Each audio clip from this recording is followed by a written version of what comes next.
सध्या पल्लवी सापळे बोलतात, आपण थेट जाऊया.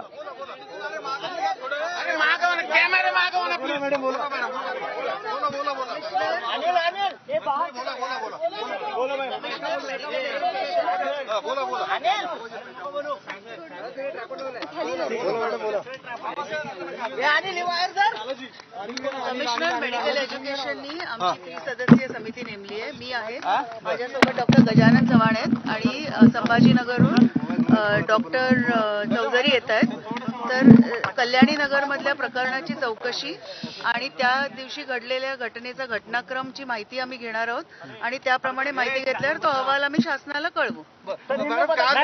अजय तावरे आणि श्रीहरी हरणोर या दोघांनाही अटक करण्यात आलेली आहे. ब्लड सॅम्पल मध्ये बदल करण्याचा ठपका त्यांच्यावर ठेवण्यात आलेला आहे. या संदर्भात नेमकी काय काय चौकशी असणार आहे, चौकशीचे नेमके काय टप्पे असणार आहेत? शासनाचे चौकशीचे निकष ठरलेले आहेत, त्याचे नियम ठरलेले आहेत. त्यामुळे त्याप्रमाणेच आम्ही माहिती घेऊ की ती प्रक्रिया या संस्थेत कशा प्रकारे होते आणि त्या दिवशी देखील ती नियमाप्रमाणे झाली आहे की नाही आणि त्याप्रमाणे जो अहवाल असेल तो शासनाला आमच्या सूचनांसहित सादर करू. मॅडम, आरोपी जर अटकेत आहेत, मग चौकशी कुणाची आणि कशी करणार? ते आम्ही माहिती घेऊ ना. आता तर यामध्ये डीनची पण चौकशी होणार आहे का? त्यांच्याशी बोलणार का? ससूनचे जे डीन आहेत विनायक काळे, त्यांची काही चौकशी असणार यामध्ये?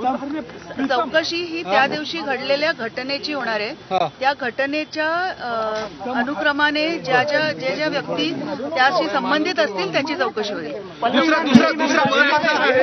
आरोप करण्यात आलेला तुमच्यावरती भ्रष्टाचाराचे आरोप आहेत आणि अशाच व्यक्तीची अध्यक्ष म्हणून नियुक्ती करण्यात आलेली आहे. विरोधकांकडून काही आरोप करण्यात आलेले आहेत. माझी नियुक्ती शासनाने केली आहे, त्यामुळे ह्याचं उत्तर द्यायची सक्षम अधिकारी शासन आहे, मी नाही. आता आम्ही जाऊ डीन ऑफिसमध्ये, त्यावेळी आम्हाला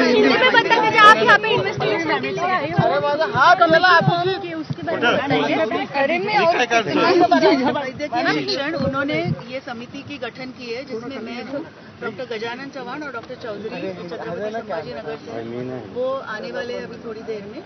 और कल्याणी नगर इंसिडेंट के रिलेटेड ससून हॉस्पिटल में जो घटना घटी है उसकी हमें तफ्तीश करनी है कि वो नियम के अनुसार हुआ है कि नहीं, और वही जो उसका रिपोर्ट है वो हम गवर्नमेंट को सपोर्ट करेंगे.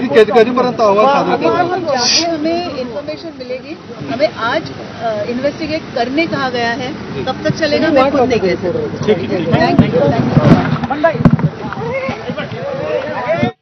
तर डॉक्टर पल्लवी सापळे यांची पुणे ब्लड सॅम्पल प्रकरणाच्या SIT प्रमुख पदावरती नियुक्ती करण्यात आलेली आहे. या नियुक्तीला आक्षेप सुद्धा घेतला जातोय.